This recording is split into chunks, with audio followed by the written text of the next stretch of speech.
어떻게 생각하세요, 거기에 대해서? 네, 미국은 전부 노동 파업을 하든 뭘 만드는데 우리는 법을 만들려고 자꾸 하거든요. 그러니까 영화 그 크레딧이 올라오는 게, 그 영화 끝나면 크레딧 올라오는 것도 파업해서 한 거거든요. 근데 우리는 그 법으로 법으로 만들어가지고. 그러면 그게 누가 좋겠어요? 국회의원과 권력을 쥔 사람들이 더욱더 큰 소리를 치는 나라가 되는 거예요. 이 인간들이 진짜 법을 만들어야 된다는 게 얼마나 웃기는 짓인데요. 그래서 세월호 났을 때도 그렇고 뭐 나기만 하면 법 만든다고 나서는 거. 그건 국민들을 우롱해도 이만저만 우롱하는 짓이 아닌데. 변호사들 밥벌이는.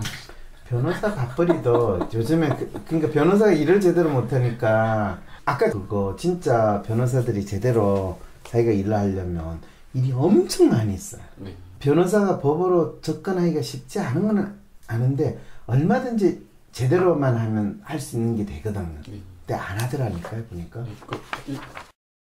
그 비판을 받는 게 대부분 해고 이런 노동 사건을 많이 하시는데 네.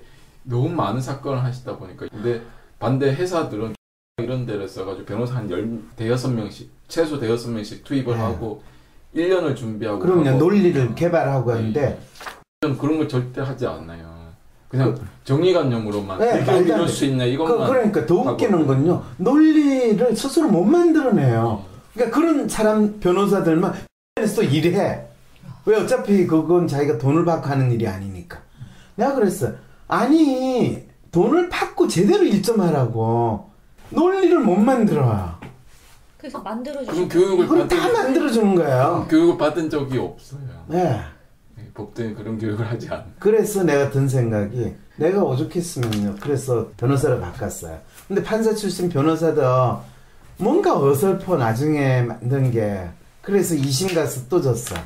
너무 화가 나가지고 내가 진짜 내가 스스로 그거를 써가지고 보냈어요. 이 항소이유서 황상민의 항소이유서를 내가 써서 보냈어요. 변호사가 뭐라고 응답했는지 아나요? 너무 세서 제가 이거는 차마 제가 못 내겠습니다. 변호사들이 하는 게 그거예요. 분쟁을 안 만들려고 하고 판사한테 잘 보이려고 하고 네. 이기는 게 목적이 아닌 거기서 자기가 나쁜 사람이 되기 싫어하는 거예요. 아, 너무 세대. 이렇게는 자기가 쓸 수가 없대. 그 서구사에서는 총잡이라고 하거든요. 변호사를. 누구에게든 총 되어줘야 하는데 우리는 그런데 변호사라는 그 자격증 가지고 그냥 안면으로 가서 한번 지나갈 때만 그거 한다고 생각하고 있는 거야. 만나주지도 않아요. 사무장이 밑에 그 글도 사무장이 다 쓰는 것 같아 보니까. 네, 직접 쓰는 사람이 잘 없어요. 내가 젊은 사람들.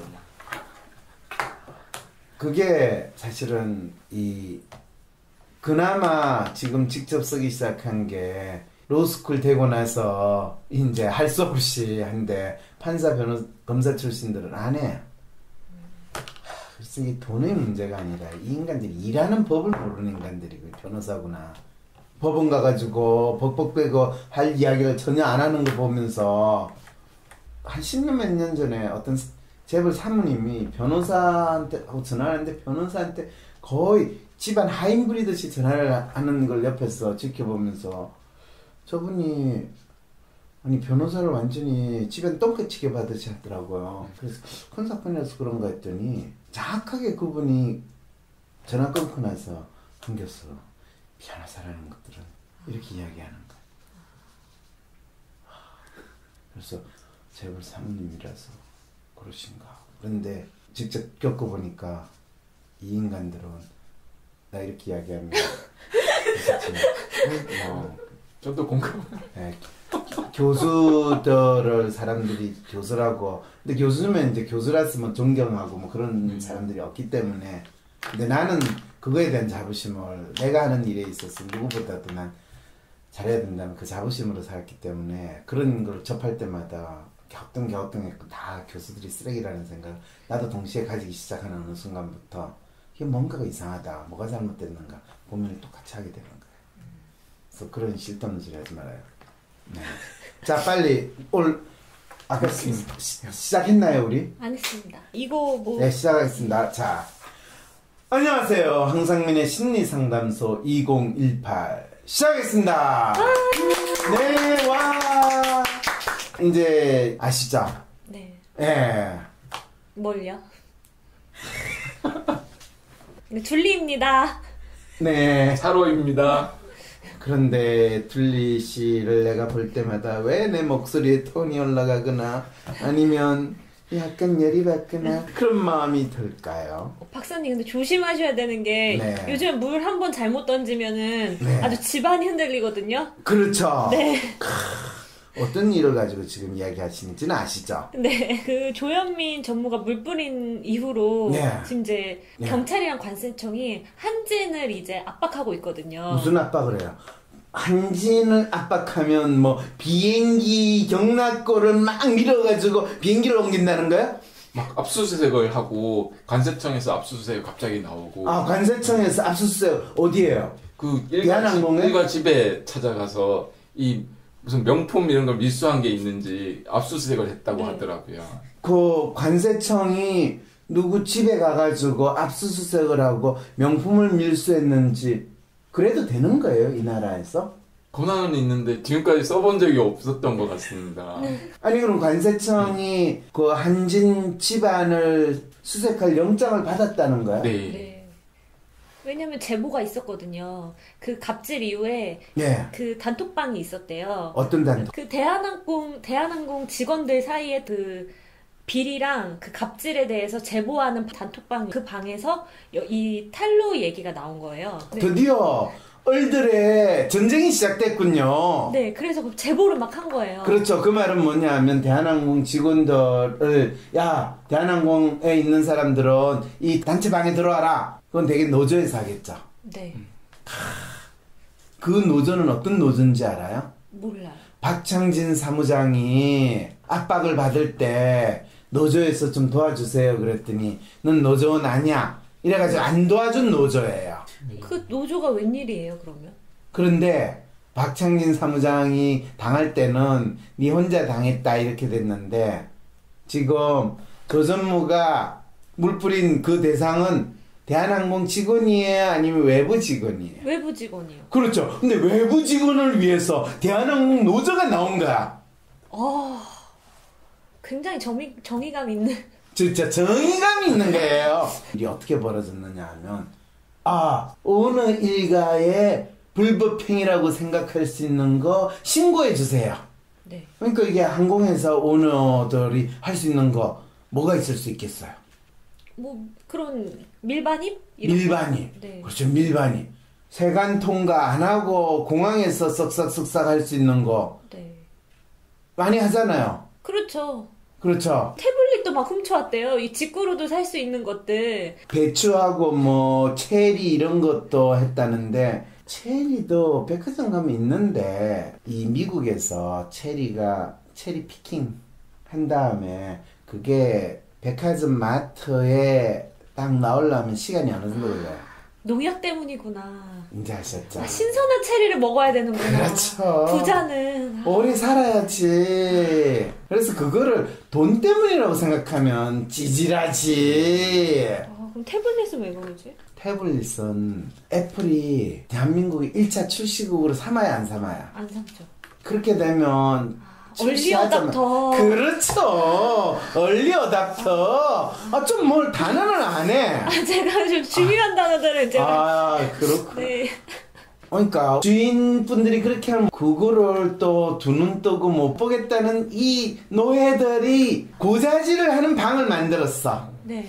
어쨌든 불법을 저질렀으니까 영장. 그럴 때 그 노예들은 이제 더 큰 주인분한테 우리 주인이요 반역죄를 저질렀대요 해가지고 이제 헤로한테 고자질을 하러 간 거야. 그럼 속 시원하게 받아들이면 될까요? 이 상황을? 속 시원하게 받아들이면 그래서 보통 우리가 있잖아요. 노비들이 모여가지고 업무를 꾸미고 있다가 그 중에서 한 노비가 살짝 가가지고 다른 주인한테 얘들이요 우리 이러래요 그럴 때 이제 우리가 그사하자고 해가지고 노비들이 나오는 순간에 너희들은 포위됐다 꼼짝 마라 이래가지고 몰살되는 거 만적의 난 뭐 이런 거. 그럼 지금 대한항공 노조는 지금 이 만적의 난을 무마시켰던 노비들의 단체하고 비슷한 그 행동을 하는 게 맞아요, 틀려요? 맞네요. 지금까지 본인들이 노비로서 열심히 그 일에 가담을 해놓고 그리고 지난번 반란에서 이 나갔던 노비는 죽을 때 야, 좀 도와줘 그랬더니 너 혼자 죽어. 지금이라도 이제 해보려고 하시는 거죠. 지금 해가지고 뭘 기대를 하는지 그 지금이라도 마치 노비의 반란을 가장한 이 일이 어떤 결과가 지금 초래하고 있나요? 그냥 압수수색하고 굉장히 뭐가 이루어진 것 같은데 실제로 정말 이루어질지는 아무도 모를 것 같습니다. 많이 생각을 해보세요. 관세청이 그래가지고 HMS? 이 가방? 너 영수증 내놔. 그리고 이거 들어올 때 반입신고했어? 안 했네? 이 리얼? 이거는 영수증 내놔. 반입신고 안 했네? 이래가지고 1억, 2억, 3억 정도 반입신고된 흔적이 없는데 들어왔다 해가지고 그 사람, 그 가족 망신 주고 세금 추징을 했어요. 어떤 일이 벌어질까요? 뭐 껌값이죠. 뭐. 껌값이겠죠? 네. 그러면 다른 재벌들은 우리는 그러지 말아야지 이렇게 될까요? 아니요.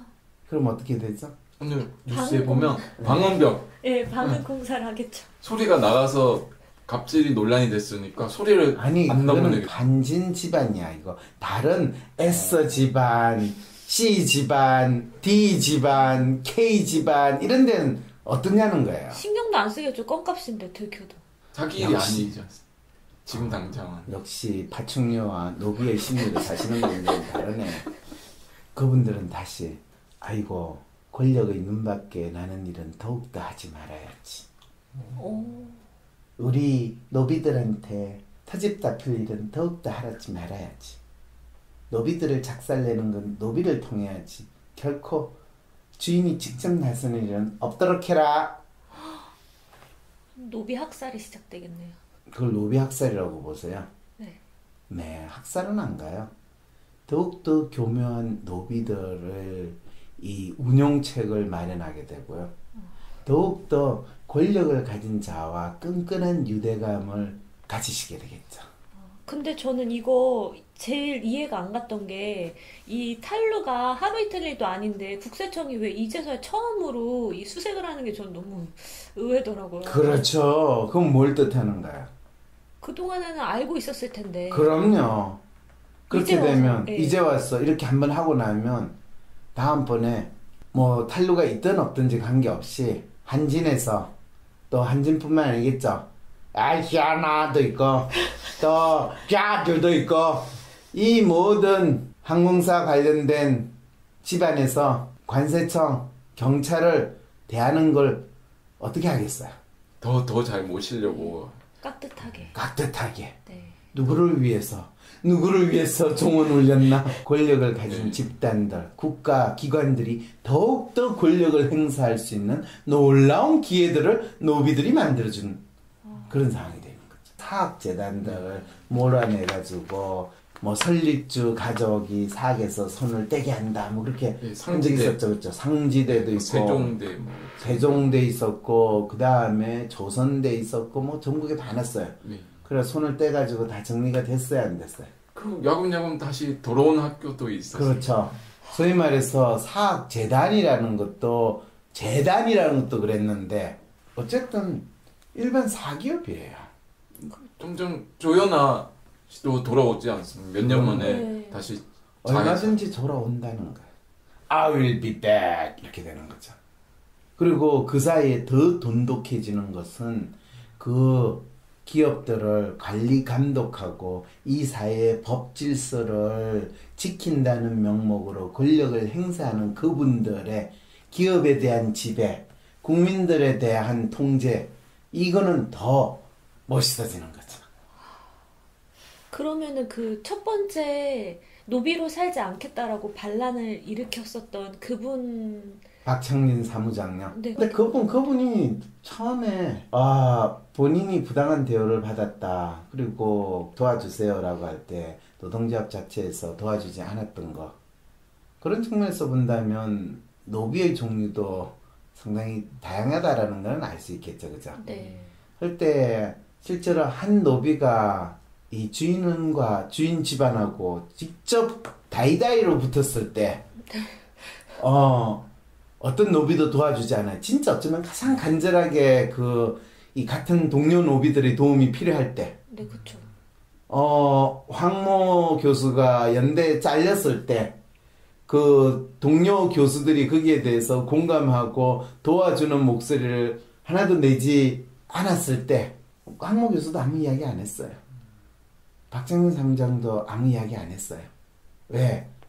같은 노비들이 도와주기를 기대하는 게 힘들었기 때문에. 황심수 댓글에요. 어떤 인간이요. 자 봐라. 황 교수가 얼마나 사회성이 떨어지고 문제가 있었으면 평소에 인간관계가 나빴으면 어느 교수도 나서지 않는 거 봐라. 심지어는 악성 루머라고 다른 문제가 더 심각한 문제가 있었을 거다. 차마 연대는 연대의 명예를 생각해서 그것 때문에 이야기 안 하고 다른 걸 가지고 한 교수를 잘랐을 거다. 이런 이야기까지 하면서 그럼 박정민 사무장이 능력이 없어서 그랬다. 뭐 무슨 서검사가 능력이 없어서 자천당했을 거고 뭐 또 다른 문제가 있었고 평소 행실이 잘못됐을 거다. 네. 그게 네. 노비들이 늘 하는 짓이에요. 그러면 이 박창진 사무장 사건부터 제대로 처리가 돼야 되는 거 아닐까? 이분은 머리에 종양도 생기셨는데. 뭐 제대로 처리가 2년 3년 지났는데 저보다 더 먼저 일어난 사건이거든요. 네. 땅콩 해양 사건은. 아, 그래요? 네. 뭐 그 사건도 제대로 처리됐다는 걸 우리는 모르는데 뭐 저도 저 사건이 제대로 처리될 게 언제 될지도 모르겠고요. 그 앞에 그럼 세월호는 제대로 처리가 됐나요? 다 제대로 처리 안 됐어요. 아무것도. 그렇죠. 네. 왜 제대로 처리 안 되면서 일이 있을 때마다 다 노예들의 합창을 우리는 하게 되나요?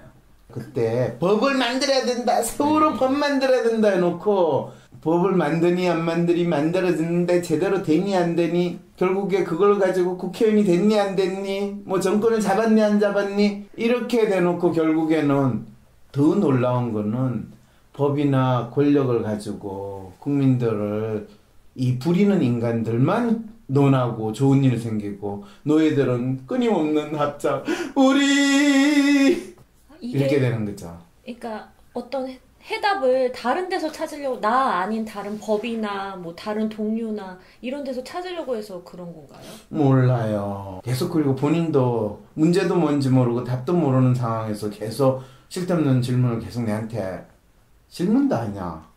노예처럼 살기 싫고 이 노예 갑질이 반복되지 않길 바라니까 여쭤보는 거죠.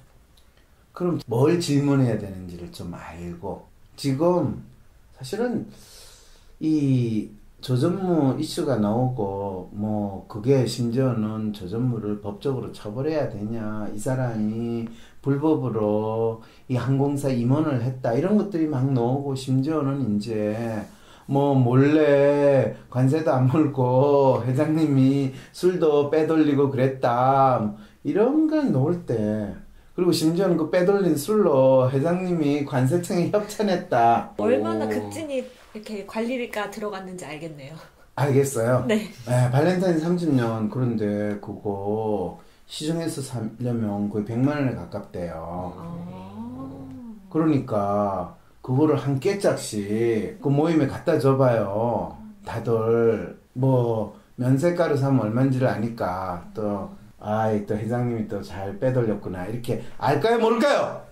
그 관세청 관리들은 그걸 접대받을 때 당연히 알았죠. 네 그래놓고 본인들은 안 마신 척 모른 척 하면서 그게 문제가 될 것 같으니까 정광석화처럼 그 한진 일가의 집을 압수수색하는 이런 수를 부리는 거 누가 가정스러워요? 한진 일가가 가정스러워요? 권력을 가지고 장난치는 인간들이 가정스러워요? 관세청이 제일 가증스러워요. 관세청은 그런 것도 아니에요. 경찰도 가증스러워요. 경찰은 그런 것도 아니에요. 검찰도 그래요. 이 가증스러운 사람들을 어떻게 해야 될까요? 그렇게 이야기하면 본인이 잡혀가요. 왜냐하면 그 사람들은 가정스러운 대상이 아니라 지금 이 국민들을 대상으로 한풀이를 해주는 건데 국민들은 박수 쳐야 돼요. 속이 시원하다. 이게 정말 필요한 건 속풀이가 아니고 문제 해결인데 그냥 다들 화났다 속 풀자 그러고만 사는 것 같아서요. 그렇죠. 이게 바로 지금 이 조전무 물뿌리기 사건, 폭행 사건의 핵심인 거예요.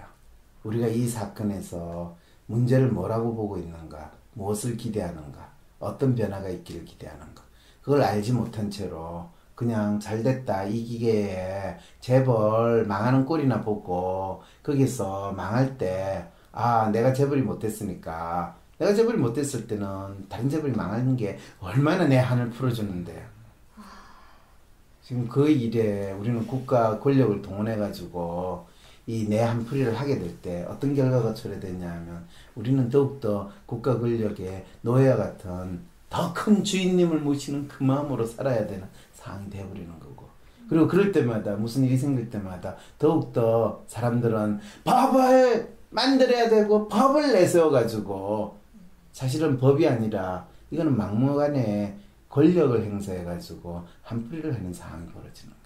이 나라는 그러면 민주국가가 되지 못해요.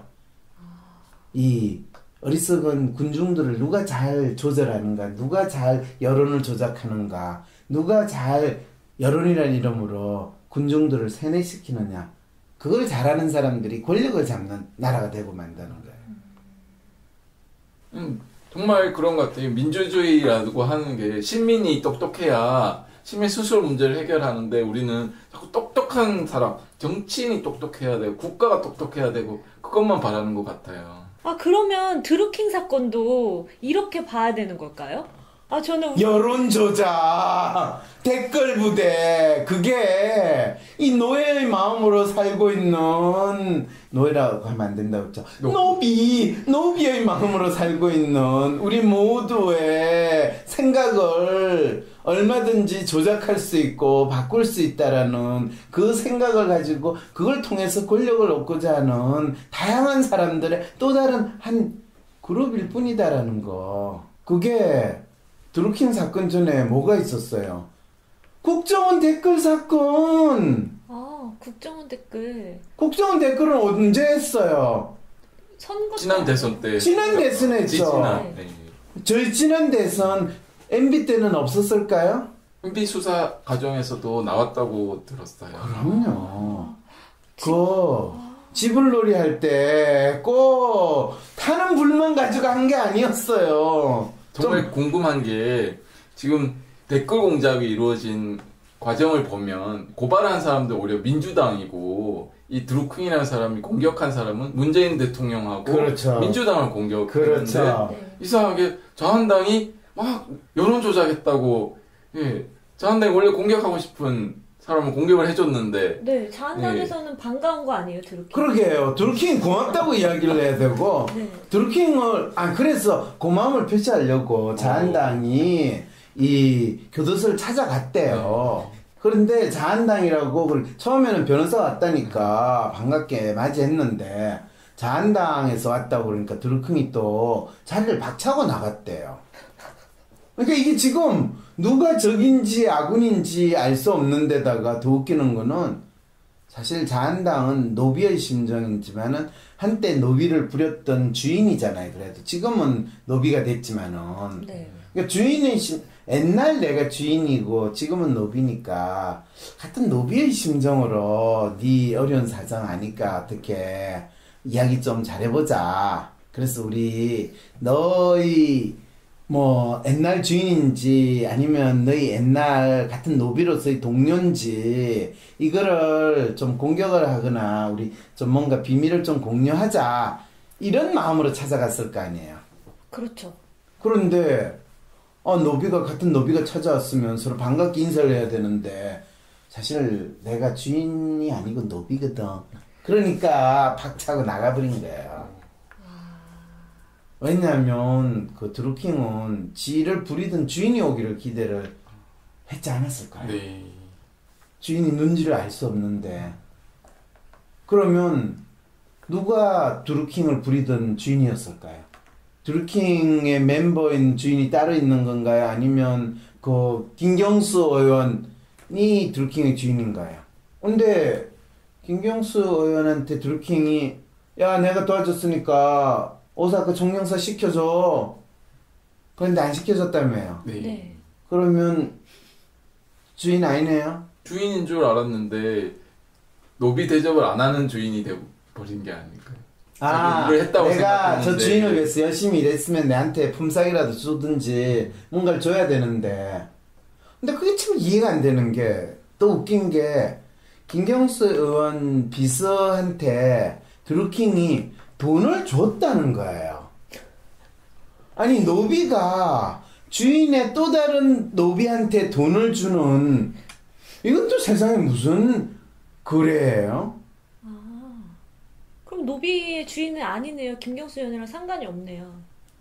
김경수 의원은 상관이 없는데 김경수 의원하고 텔레그램을 한 흔적을 발견했기 때문에 김경수 의원의 지시를 받고 노비 일을 한 게 아닌가라는 이제 이야기가 나오고 있는 거죠. 그러면은 이 민주당은 왜 이런 반응에 왜 이렇게 흔들리는 거예요? 별거 아닌데. 가장 큰 문제는요. 지들이 무슨 짓을 했는지 몰라. 무슨 말인지 알아? 지금 김경수 의원 측은 자기들 하는 게 없다. 그냥 네. 홍보를 해달라고 몇 번, 뭐 3년 동안 10번 메시지가 온 거 간 게 전부다. 이렇게 또 얘기를 3년 하고. 동안 10번은 아니고요. 드러난 게. 그렇죠. 드러난 게. 근데 중요한 거는 사실 이게 문제가 될 거라고는 상상도 하지 않았던 일이에요. 그럼 별거 아니게 넘어가면 되는데 왜 이 프레임에 말려들어가지고 무슨 프레임이요?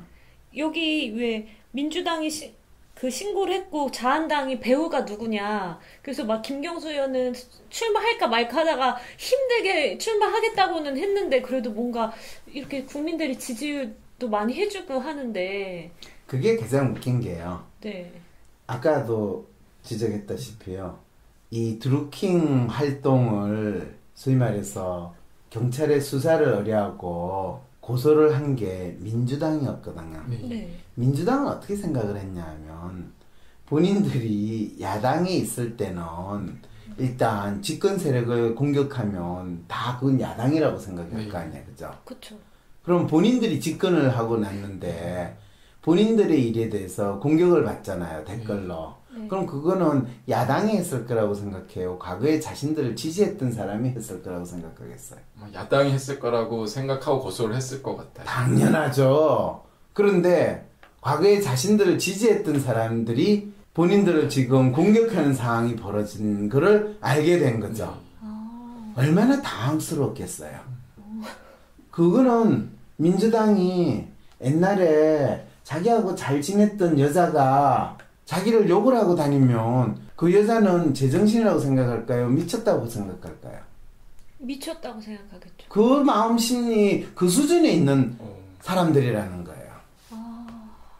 잘 지낼 때는 잘 지내고 본인이 지금 돈 많이 벌고 떵떵 잘날 때 그 여자를 거들떠 보지도 않은 상황이 됐을 때는 여자가 가만히 있겠어요? 아니면 쌍욕을 할 거예요. 저 인간은 지가 빌빌거리고 있을 때 내한테 와가지고 내가 몸도 주고 밥도 주고 했는데 지금은 내 아는 체도 안 한다 그러면 그 남자는 지가 옛날 다른 여자하고 바람 피운 게 드러날 거라고 생각했을까요? 안 했을까요?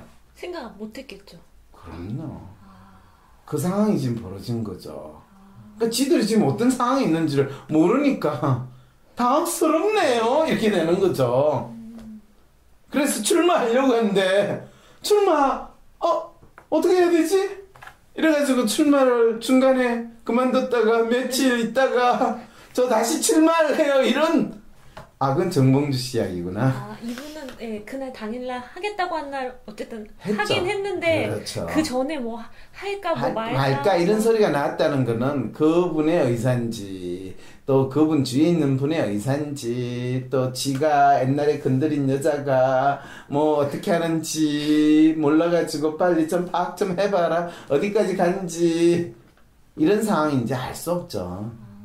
그 안철수 그 후보는 김기식이랑 김경수의 후원인 역할을 한 박원순에 대해서 사과하라 라고 말을 하시더라고요.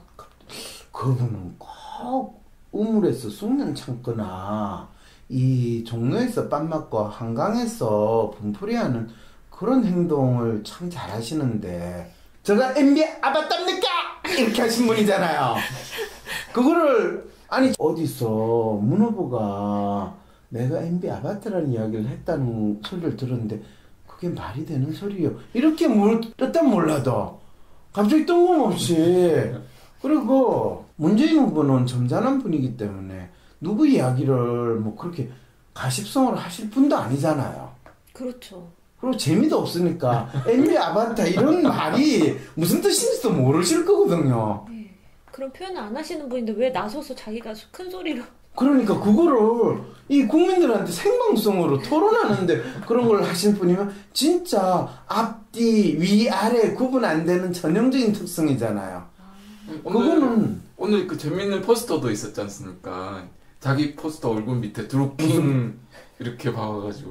그거는 그 안 후보가 이 안 후보 캠프에서 공식적으로 한 게 아니고 안 후보 지지자가 올렸다고 했는데 그 지지자도 또 지지를 빙자한 디스팀일지도 몰라요. 그러니까 SS나 이슈가 아니고 중요한 건 근데 갑자기 왜 뜬금없이 지금 드루킹과 지금 민주당의 이 작태에 대한 이야기를 하다가 왜 안철수 씨 이야기는 왜 꺼내요? 왜냐면은 저는 지금 이 지방선거를 앞둔 이 시점에서 선거의 본질이 뭐고 이 후보들이 어떤 사람인지 알아야 되는데 갑자기 이 얘기가 나오면서 그렇죠. 그런 측면에서 보면 안철수 씨는 이 선거에 나오는 후보의 본질이 어떤 사람이라는 걸 가장 잘 보여주는 대표적인 분이시잖아요. 일반 대중이 그동안 그분에 대해서 우리가 알고 있었거나 기대했던 건 완벽한 신기루였다 라는 거를 아주 공식적으로 잘 드러내시는데 네. 뭐 그게 대선 때만 드러내는 게 아니라 서울시장 선거에서도 과감없이 보여줄 수 있다라는 것을 이분이 지금 열심히 보여준다. 그리고 이게 정확히 아까 말씀하신 것처럼 이 드루킹이 네이버에 업무 방해를 한 그런 거지 사실은 어떤 법적인 책임이 없는 거라고 다른 네이버의 업무 방해라는 그 매크로를 사용해가 댓글을 달랐다는 거요? 네. 그 혹시 매크로를 사용해가지고 온라인 게임 해보신 적 있어요? 아니 저 게임을 아예 안 해요. 안 해요? 네. 모르시군요. 온라인 게임에서 매크로 사용하면 어떻게 되는지 아세요? 이 소위 말해서 로봇을 쓴다고 그러잖아요. 그래서 캐릭터가 움직이긴 한데 그게 매크로로 움직이는 일종의 로봇과 같은 프로그램이에요. 네. 그런데 이제 지금까지 온라인 게임에 수천 만 건을 하더라도 그거를 회사에서 파악을 해서 계정을 몰수하거나 하는 경우는 있어요. 그거는 법적으로 돼 있어요. 네. 그런데 그 로봇을 써서 게임을 했다고 해서 업무 방해로 사용자를 고소나 고발을 하는 일은 없어요. 그래서 매크로를 사용해가지고 댓글을 조작했다라고 해서 네이버에서 고소 고발을 할 수는 있겠죠. 고발을 분당 경찰서에 고발을 했어요. 예. 근데 그 고발한 거는 드루킹 사건이 또 아니었어요. 이건 드루킹은 민주당이 고발을 사이버 경찰 수사대 그렇죠. 수상 고발. 지금 이 나라가 얼마나 코미디 같은 일이 있는지 아시겠죠? 네, 이 그렇게 중요하지도 않은 문제가 왜 이렇게 매일매일 언론에 이렇게 나오는지 저는 그거 중요한 포인트네요. 오래간만에 그게 기본적으로 이 나라 언론들의 수준이죠. 네. 지금 우리나라 언론이 바로 그 상황에 있다는 거예요. 그걸 보여주는 거죠. 중요한지 아닌지를 구분조차 못하는 거. 왜냐하면 뭐 댓글 사건은 사실 국정원이나 또는 국방부에서 댓글을 달았다라는 게 이슈가 아니에요. 왜 이슈죠? 국가의 돈을 국고 손실시키고 그걸 민간인에게 나눠준 것은 횡령이 될 수도 있고 그 돈 문제였거든요. 돈 문제라고 역시 변호사 아니랄까 봐서 또 돈 문제 돈밖에 몰라. 국민의 한 사람으로서 건전한 시민의식을 가진 사람으로서 뭐냐 하면 국가 권력이 선거에 개입한 게 있어요. 돈을 얼마를 쓰냐 중요한 게 국가 권력기관이 선거에 개입해요. 기본적으로 국가기관이 선거에 개입을 해서 문제가 됐던 최초의 사건 그게 4.19예요. 4.19는 이승만 정권 때 그 선거를 했잖아요. 3.15 부정선거. 3.15 부정선거. 그때 3.15 부정선거의 앞잡이가 바로 경찰이었어요. 국가 권력기관이 왜 경찰이었냐? 그때 이기붕 그때 정부 대통령과 부통령이었는데 이기붕이가 경찰 권력을 동원해가지고 부정선거를 한 거예요. 그래서 마산에서 데모하다가 경찰총에 맞은 거예요. 이 마산 앞바다에서 시체가 떠올라 실종신고가 났는데 사실은 시체가 떠올랐는데 그게 경찰총인 거예요. 그래서 이 얘기 왜 하시는 거예요 지금? 그래가지고 공권력이 선거에 개입한 뚜렷한 사례 물론 그전에도 있었는데 그게 소위 말하는 민중의 힘으로 민주 열사의 힘으로 그것이 권력이 이전하게 된 게 4.19 혁명해가지고 이승만이 하야가 된 거예요. 그런데 놀랍게도 대한민국은 그 이후에 모든 선거에서 공권력은 힘을 발휘하는 놀라운 역사를 박정희 대통령, 이 우리 503호의 아버지, 그 이후에 전두환, 노태우, 김영삼까지 면면이 역사가 이어오다가 그게 단절이 된 게 DJ 노무현 대통령 때는 공권력에 의한 정치 공작이나 선거 개입이 DJ 노무현 때는 없었다는 거예요.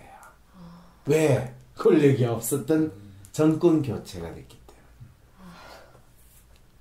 그런데 노무현 다음에 MB가 들어서자마자 지금 4년형 받은 그 안기부장 그 인간이 안기부장 되자마자 좌파 세력을 어떻게 한다는 핑계를 대면서 꼭 박정희 시절에 반공 앞세우면서 반대 세력, 야당 세력을 이 두들겨 패는 또는 잡아넣는 그 방식의 공작 정책에서 좀 더 세련된 다양한 공작 세력 활동이 일어났는데 그것이 댓글 다육이었다는 거예요. 댓글 다는 게 여론 형성에 어느 정도 영향을 미친다는.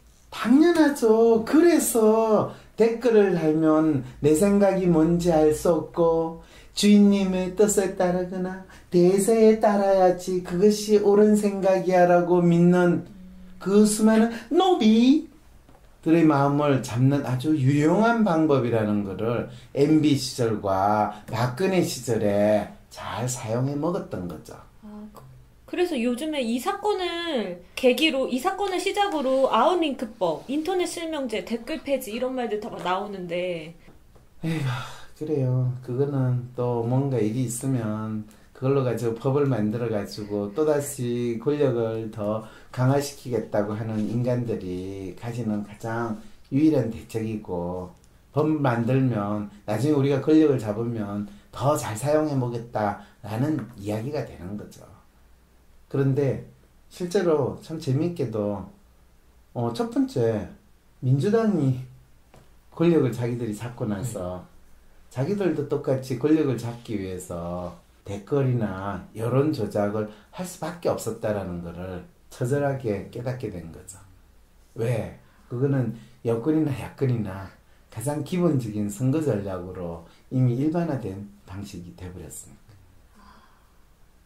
그래서 욕하면서 담는다고 그럴 수밖에 없었고, 자기들이 잘 사용했던 미사일이 갑자기 아프가니스탄 반군들이 미군기를 격퇴하던 그 미사일은 다 어디서 나왔겠어요? 미군들한테 받은 미사일이었어요. 에이구, 그냥 이쯤에서 정리합시다. 네. 그래서 지금 댓글 이 공작은 그냥 우리 정치판에서 이 선거를 할 때마다 권력을 잡기 위해서 현실에서 소위 말하는 선거법, 옛날처럼 모여가 유세를 못하게 하고 집회조차도 못하게 하는 그런 선거법을 만들어 놨기 때문에 사이버 공간에서 마음 놓고 선거하는 하나의 행위였는데, 그게 우리 편이 할 때는 괜찮은데 상대편이 할 때는 문제가 되는, 그리고 심지어는 우리 편이라고 생각했던 인간들이 우리 편을 향해서 공격을 할 때 문제가 된다고 이제 권력을 잡은 인간들이 족치기 시작할 때 갑자기 이게 대체 뭐가 뭔가 모르겠다. 그래서 갑자기 뜬금없는 김기식 금융감독원장이 적법한지 아닌지를 청와대에서 선관위 질의를 하는 상황이 벌어졌을 때 이 모든 거는 이분들이 평소에 권력을 잡기 위해서 선거를 하는 그 행위에서 일어났던 그 버릇을 아직도 권력을 다 잡았는데도 아직도 헷갈리시는구나. 그렇죠. 야당일 때는 선관위한테 물어볼 수도 있지만 그렇죠. 이미 권력을 잡고 있는데 그걸 왜 선관위에게 물어봐요. 아, 그렇구나. 이런 심리적인 혼란감, 그거에 의한 행동에 이상한 행동들이 나타나는 그 심리를 설명은 해줄 수 있다, 이렇게 되는 거죠. 네, 국민들이 적폐청산하라고 정권 교체시켰으니까 그거에 좀 집중해서 진행이 됐으면 좋겠어요. 그러게요. 뜬금없는 말이지만 참 훌륭한 말을 하시네요. 그런데 안타깝게도 지금 정권을 잡으신 분은 적폐청산 말은 하면서 진작 적폐 청산시켜야 될 적폐가 뭔지를 아직도 잘 모르고 있다는 거를 휘둘리고 계신 것 같아요, 적폐. 그렇죠. 그렇죠. 아, 본인도 휘둘리고 있는 줄 알았더니 뭔가 마지막 말을 할 거는 알긴 하네요. 모로가 또 서울로만 가면 된다고 많이 헤맸지만 결국에 제대로 된 답을 찾았다. 그렇죠. 적폐청산. 네. 알고는 이야기했으면 좋겠네. 아이고, 그래요. 그래도 빙하 속으로 다시 돌아가지는 마세요. 네, 녹았으니까 어쨌든 좀 깨달아 보겠습니다. 누구세요? 네, 둘리였습니다. 네. 사료였습니다. 네, 수고하셨습니다. 감사합니다.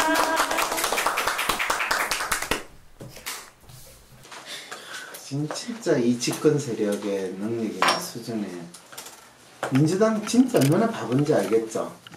정말 민주당이 좀 부자 몸조심한다, 권력 잡았으니까 아니, 몸조심한다 이런. 아무리 그래도 부자 몸조심한다고 하더라도 자기들 그거 댓글로 욕한다고 그거를 고발을 하고 고소를 하는 그런 바보 같은 짓을 왜 해요? 그냥 자기들 공격하는 세력도 있을 수 있다. 그렇다고 진짜 깨끗한 인간들도 아니면서 지 들어온 거는 안 보고, 그래가지고 민주당이 이전에 집권했을 때 만든 게 성모 매매 방지법 만들어가지고 말만 그 성노동에 종사하는 여성들 인권 보호한다고 해놓고 그 사람들 더 죽게 만들고 더 돈 많은 인간들만 성매매하는 거 더 자유롭게 만든 그런 희한한 짓을 한 게 그런 인간들이에요.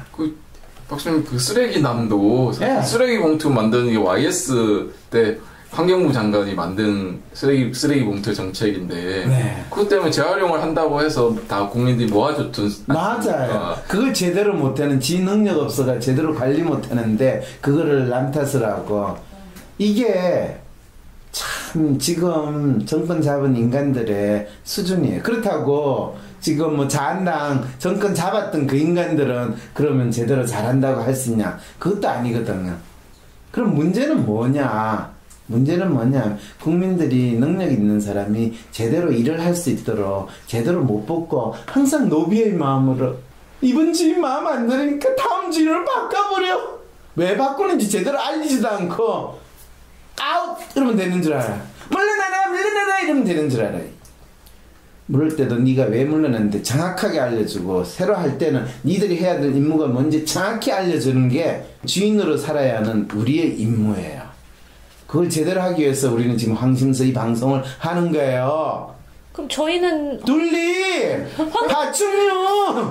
그럼 일반 국민들은 어떻게 알려줘요? 근데 지금 우리가 알려주고 있잖아요. 둘리! 갑질하시는 거예요, 저한테? 본인이 어리라도 된 적 있어? 본인이 슈퍼갑이면서, 어? 예를 들면 오래 살면 되자, 가자! 100만 년을 살면 뭐해? 1초의 값어치도 없으면서! 일출 값어치. 그 같은 말씀을 IMF 때도 네. 그냥 대통령만 바꾸면 IMF가 다 해결되는 줄 알았거든요. 그러게요. 해결했다잖아요. 다 갚았다잖아요. MB도 금융위 자기가 막았다잖아요. 속지 맙시다 우리. 속지 맙시다. 속지 계속 속고 않으려면요. 그래서 우리 국민의 삶은 계속 안 좋아지고 있지 않습니까? 그 노예라고 했다고 삐지지 말고 난 노예라는 말 들 자격이 있어. 그렇지만 이 노예에서 벗어나야 돼. 라는 마음으로 삐지지 마셔야 되는구나. 그럼요. 삐지지 말아요. 삐졌다고 이거 안 들으시면 안 되겠네요. 아이고 같이 삐진 마음을 공감하는 거 봐라. 가요 가. 빙하로 가.